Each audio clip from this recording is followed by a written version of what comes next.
record. Boa, agora sim.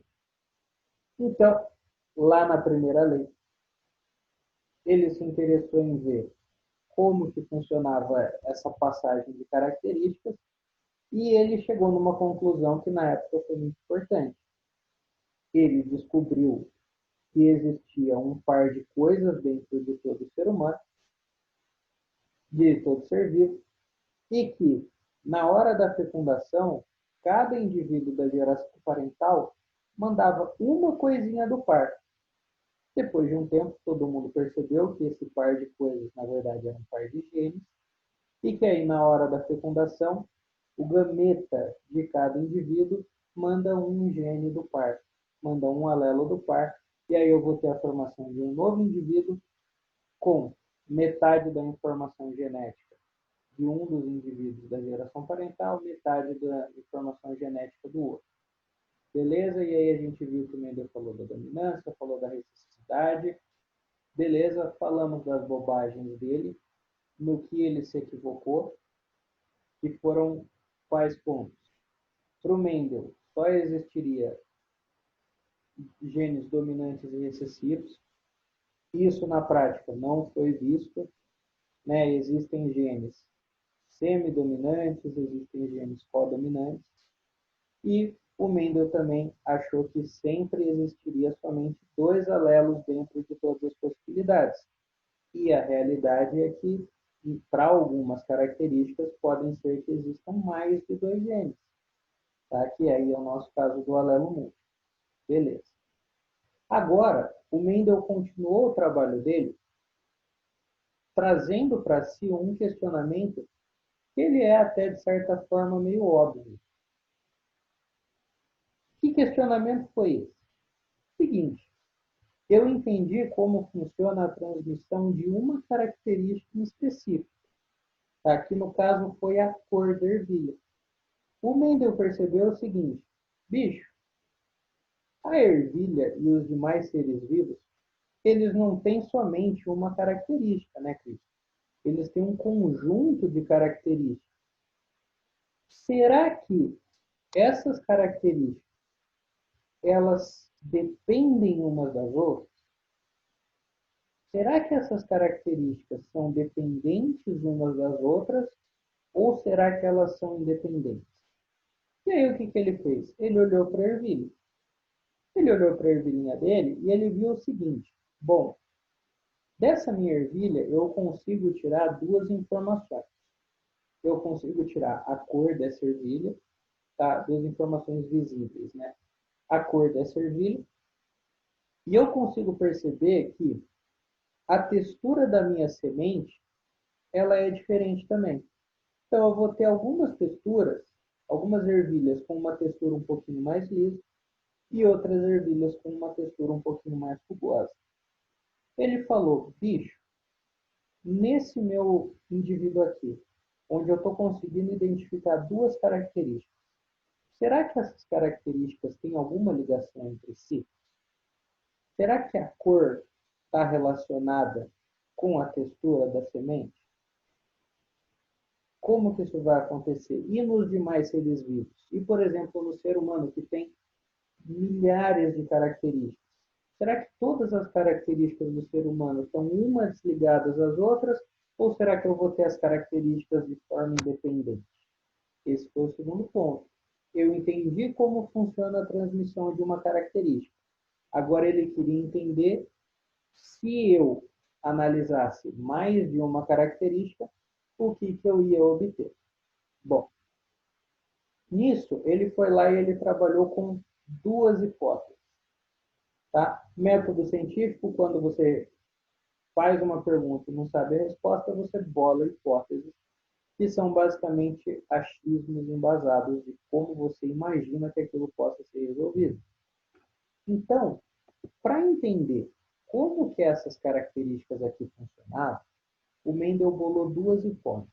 Ele falou o seguinte, vou continuar aqui com as minhas ervilhas, só que agora eu vou levar em conta tanto a cor, que pode ser amarela ou verde, como a gente já viu, quanto a textura, que ele viu que podem ser lisos ou rugosos. Para o Mendel existia somente duas possibilidades. duas hipóteses de coisa. A primeira hipótese é a da dependência. Como assim? Bom, a cor, a gente descobriu que é o quê? A cor não é formada por um par de fatores? Beleza. A textura também é formada por um par de fatores. Afinal, todas as características são segundo a primeira lei de Mendel. Ok. A primeira hipótese do Mendel foi a seguinte. A cor depende da textura. E a textura depende da cor. Ou seja, sempre que eu tiver uma cor de ervilha, essa cor vai estar associada com uma textura específica. Tá? Então, por exemplo, sempre que eu tiver a cor amarela, essa minha semente vai ser lisa. E sempre que eu tiver a cor verde, essa minha semente vai ser rugosa. Ou sempre que a minha semente for amarela, ela vai ser rugosa, e sempre que ela for verde, ela vai ser lisa. Mas a dependência que ele queria ver era se a cor e a textura eram dependentes umas das outras.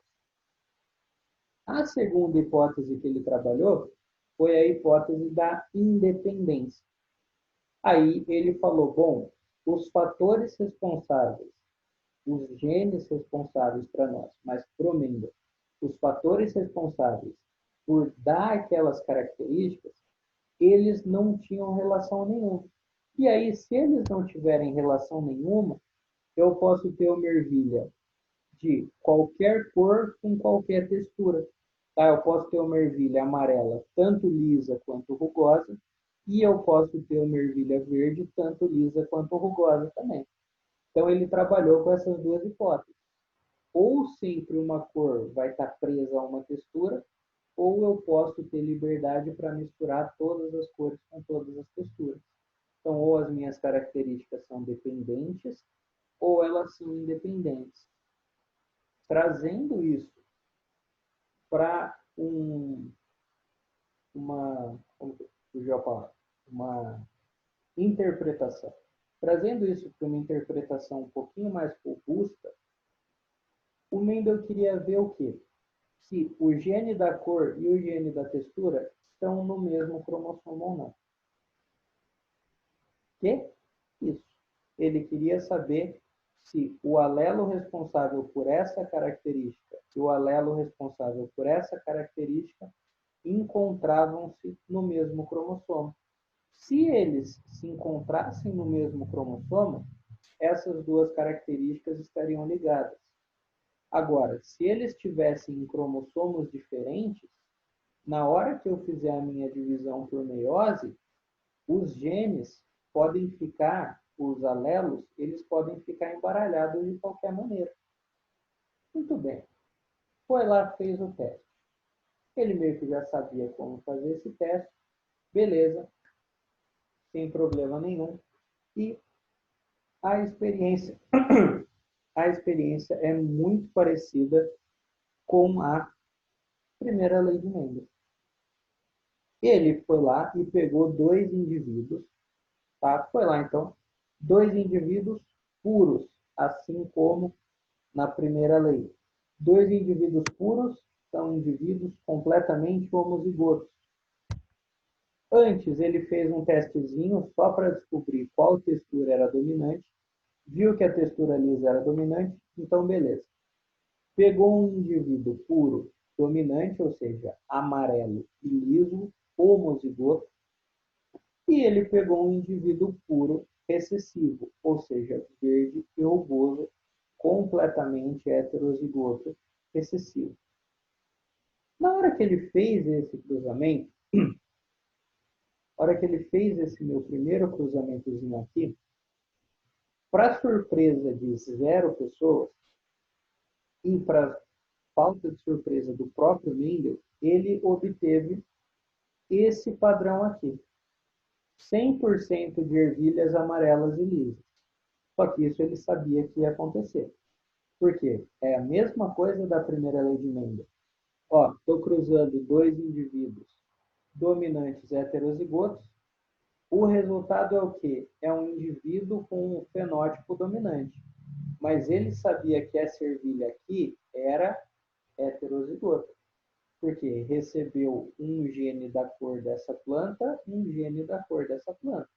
Um gene da textura dessa planta e um gene da textura dessa planta. Então ele olhou para essa minha geração de amarelas e lisas, falou, beleza, eu tô ligado que essas plantas aqui carregam os genes recessivos também. E é nesse ponto que a minha mágica vai acontecer. Se nós voltarmos e lembrar da primeira lei, nesse momento, o que ele fez? Ele autofecundou essas ervilhas daqui. Fez isso de novo. Então, pegou essas ervilhas amarelas e lisas, esse monte de ervilhas amarelas e lisas, foi lá e cruzou uma com a outra. E era disso que ia depender o experimento dele. Se desse meu cruzamento eu tivesse sempre plantas amarelas ligadas à textura lisa, é porque essas duas características eram dependentes. Agora, se desse cruzamento eu tivesse uma mistura onde todas as cores poderiam estar com todas as texturas, esses genes são independentes. Muito bom.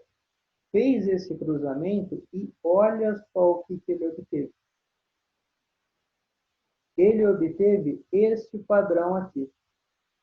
Ele obteve ervilhas amarelas e lisas, mas ele também obteve ervilhas amarelas e rugosas.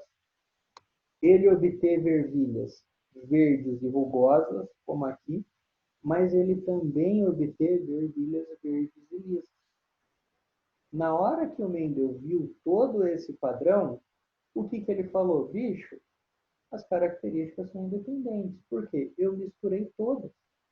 Eu fiz o cruzamento dos indivíduos e eu descobri que as ervilhas amarelas podem ter qualquer textura possível e as ervilhas verdes também podem ter qualquer textura possível. Dessa forma, os fatores da cor e da textura são completamente independentes um em relação ao outro. Na hora que ele percebeu isso, o Mendel foi lá e agora ele propôs a sua segunda lei, que é o seguinte, ó, os fatores responsáveis por características diferentes são completamente independentes entre si. Então, os fatores responsáveis, ó, por características diferentes, cor e textura, são completamente independentes entre si, a ponto de eu poder ter qualquer característica de cor ligada com qualquer característica de textura. Trazendo para a nossa linguagem mais robusta, o que o Mendel percebeu? O Mendel percebeu que características diferentes estão em cromossomos diferentes. Essa é a segunda lei do Mendel. Aqui. Professor, Oi. então ele quis dizer que cada característica tem um cromossomo diferente? Sim. Como assim? Exatamente. Quando você diz características, você está falando, tipo assim, no caso da ervilha, a cor amarela, o cromossomo tá em um cromossomo, a cor verde está em outro cromossomo, a textura tem outro cromossomo, é isso? Não. Estou falando que os alelos da cor estão em um cromossomo. Aí, esse alelo da cor pode ser qualquer um. Mas o gene responsável pela cor da ervilha está em um cromossomo. E aí, esse gene pode ser amarelo ou verde. E o gene responsável pela textura está em outro cromossomo. E aí, esse gene pode ser liso ou rugoso. A minha característica vai ser dada só por um par de genes. Se eu tiver um gene amarelo e um outro gene verde, em cromossomos opostos, isso não vai dar certo. Vai me dar um padrão diferente. Então, quer dizer que o cromossomo que carrega a informação que vai dar a cor da ervilha é completamente diferente do cromossomo que carrega a informação de qual vai ser a textura dessa semente. Se o alelo que carrega a cor for dominante, ela vai ter a cor amarela. Se o alelo que carrega a cor for recessivo, vai ter a cor verde. E aí, em um outro cromossomo, se o alelo que carrega a textura da semente for dominante, ela vai ser lisa. E se o alelo que carrega a textura da semente for recessivo, ela vai ser rugosa. Então, os alelos responsáveis pela característica estão em cromossomos diferentes. Aqui, trazendo para a gente, é a mesma coisa que se eu imaginasse que o gene da minha altura está no meu cromossomo 1, está no meu par de cromossomos 1. O gene, sei lá, da cor do meu cabelo está no meu par de cromossomos 2. O gene para saber se eu vou ser diabético ou não está no meu cromossomo 3. E aí, para cada uma das minhas características, eu teria um gene diferente. Os alelos desse gene podem mudar. Mas, por exemplo, eu não posso ter um gene da altura no cromossomo 1 e o outro gene da altura no cromossomo 7, por exemplo. Isso não. Bom, agora vamos falar dos genótipos. O genótipo mais fácil, todo mundo puro, todo mundo homozigoto. Aí aqui eu vou fazer o cruzamentozinho, né? Vzão, Vzinho, Rrão, Rrinho. E, professor, como que você chegou nisso daqui? Como que você chegou neste padrão aqui? Ó, o importante de vocês saberem é o seguinte. Quando eu cruzo os indivíduos heterozigotos para as duas características, o que vai acontecer?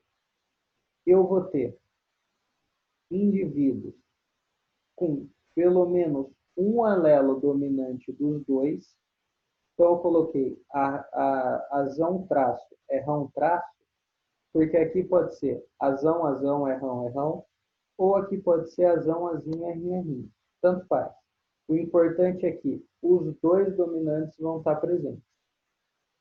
Eu vou ter alguns indivíduos com o primeiro gene sendo um dominante e o segundo gene sendo totalmente recessivo. Eu vou ter indivíduos com o primeiro gene sendo recessivo e o segundo gene apresentando um dominante. E eu vou ter os indivíduos que são totalmente recessivos.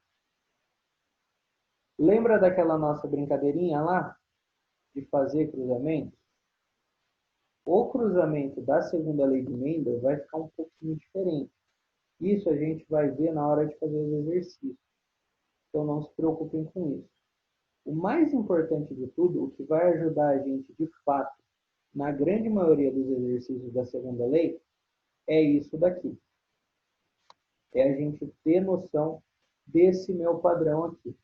Porque em 90 e tantos por cento dos exercícios, eu vou cruzar indivíduos que são duplo heterozigotos. Então, aí até vai uma dica para vocês. Sempre que tiver esse cruzamento, vocês não precisam ir lá e ficar fazendo na unha. Cruzou indivíduos heterozigotos para as duas características, já coloca isso daqui. Tá? Eu vou ter indivíduos dominantes para os dois, dominante para o primeiro, recessivo para o segundo, recessivo para o primeiro, dominante para o segundo, recessivo para todo mundo. E aí você vai e interpreta o que o exercício está te pedindo. Tranquilo? Posso fazer desse jeito, só que aí o tio vai dar um macete muito da hora para você. Tá? Eu vou... Um macete que eu acho que todo mundo fala, né? Não é um super macete secreto, mas o seguinte, vai facilitar demais a vida de vocês. Gente, o que o Mendel falou para mim?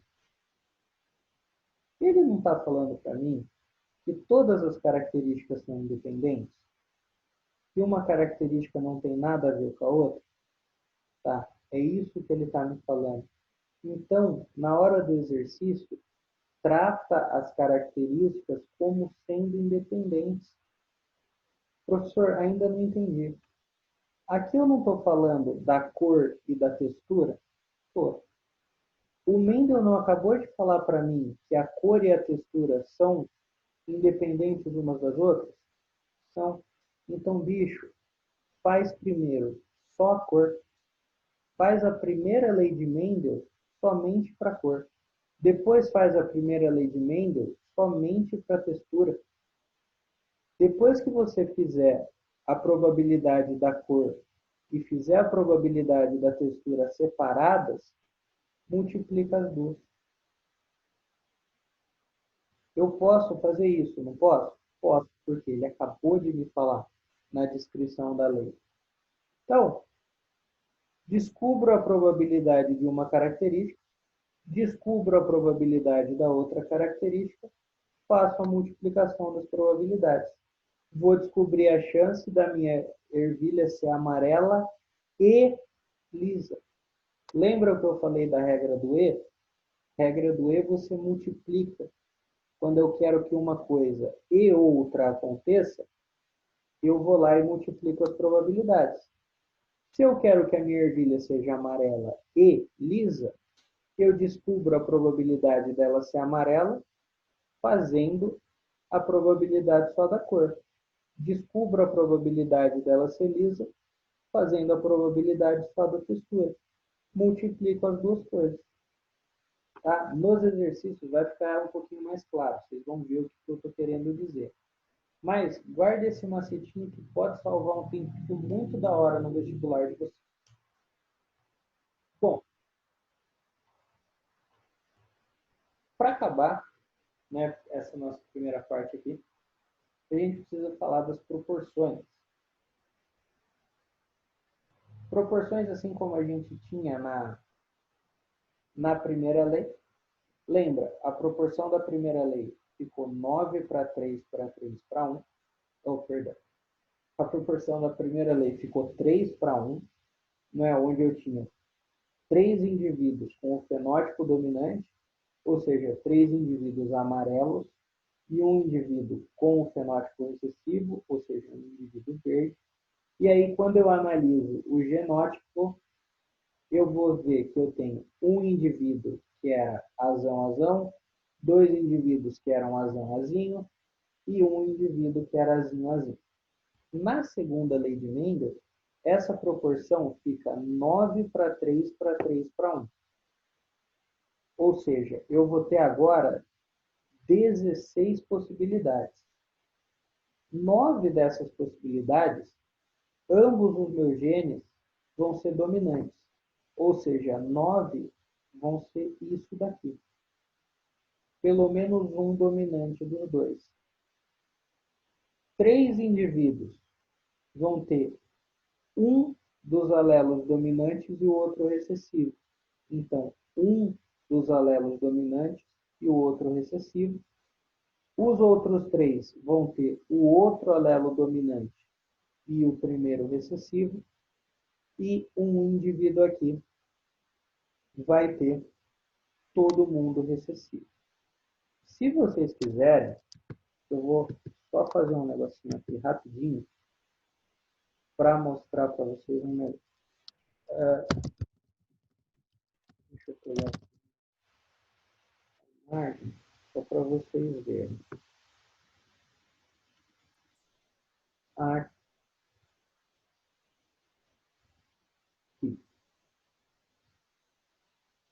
Não, peraí, essa não. Não, só para vocês verem como que ficaria o quadro representativo se eu fosse fazer a segunda lei de Mendel a partir dos cruzamentos. Ó, sério que não vai falar?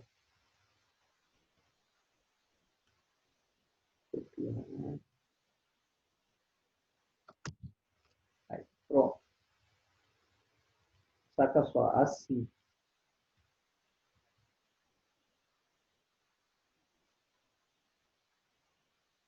Meu Deus, professor, que porra é essa? É o seguinte, eu estou cruzando... Ia perguntar isso agora. Hã? Eu disse que ia perguntar isso agora.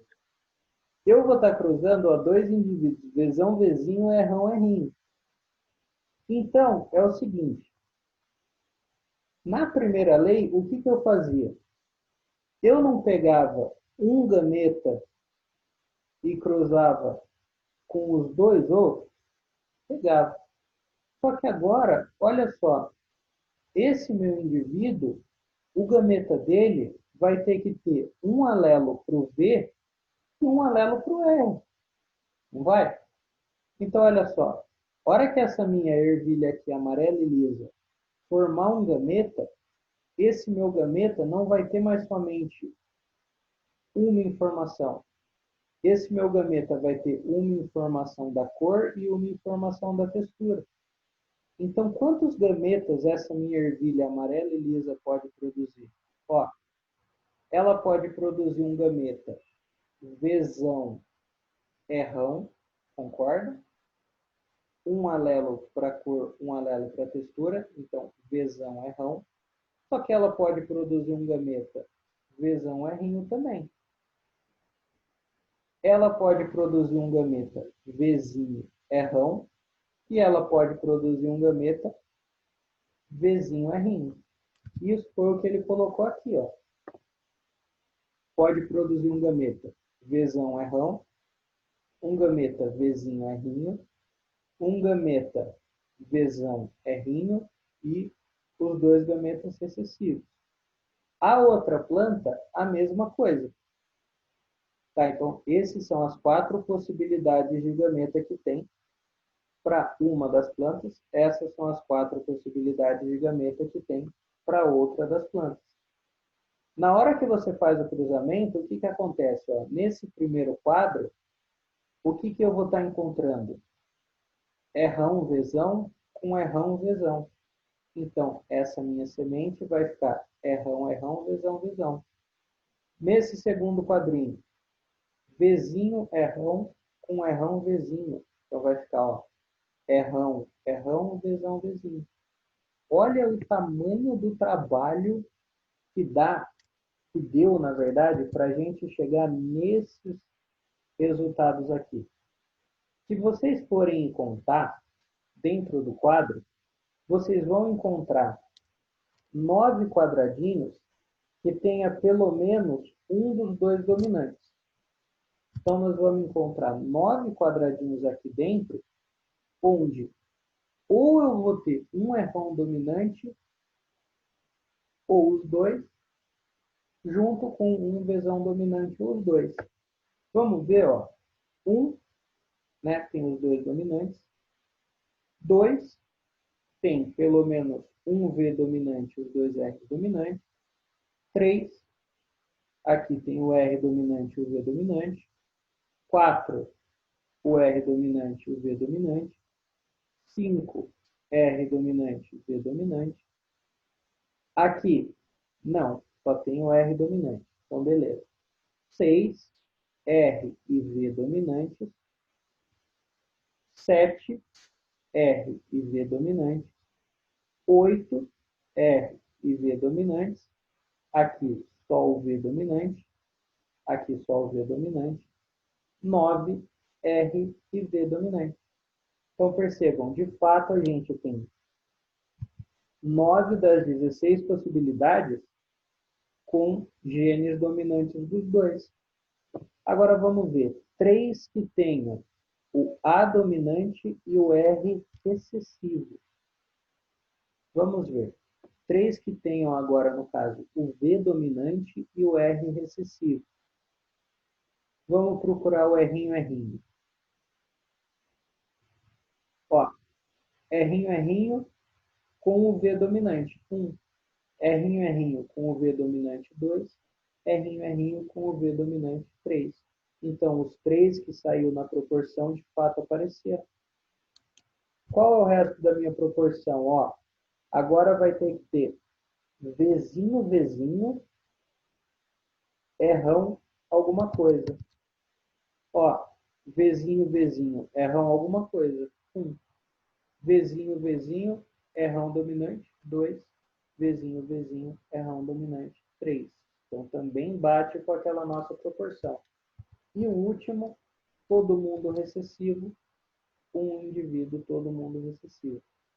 Então, a gente vai precisar sim fazer essa puta desse quadro? Não. Se a gente usar aquilo que eu falei para vocês, vai ficar mais fácil. A nossa reunião vai ser cortada em instantes, o link vai ser o mesmo, tá, gente?